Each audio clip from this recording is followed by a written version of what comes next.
अस्सलाम वालेकुम, मैं हूँ दीद और आप हमारे यूट्यूब चैनल देख रहे हैं नेम उर्दू बाय दीद। आज की इस वीडियो में बात करने वाले हैं अरसा नाम के बारे में। अरसा नाम की लड़कियां कैसी होती हैं, इनका मतलब क्या होता है, तमाम तफसीलात और दांतों के बारे में बात करेंगे। तो आपसे रिक्वेस्ट है कि वीडियो लास्ट तक ज़रूर देखिएगा।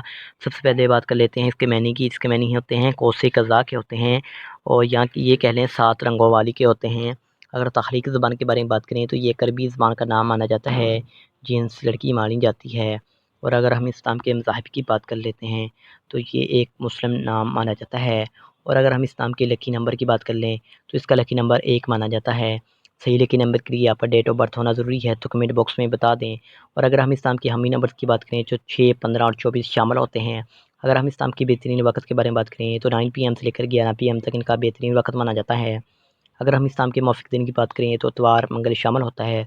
तो अगर हसूल ज़िंदगी के मतलब बात करें, यानी इस्लाम वाली लड़कियाँ कैसी होती हैं, तो आपको अपनी कामयाबियों पर फ़ख्र होता है, आपको प्यार की तलाश होती है।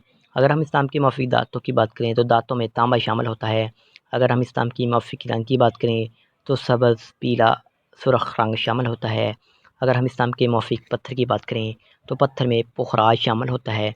अगर हम इस्लाम के मुतबादिल मौफ़िक पत्थर की बात करें तो गर्दान, सुरमा पत्थर, फ़िरोज़ी पत्थर, मरजान, हिजरा, साज पत्थर वगैरह शामिल होते हैं।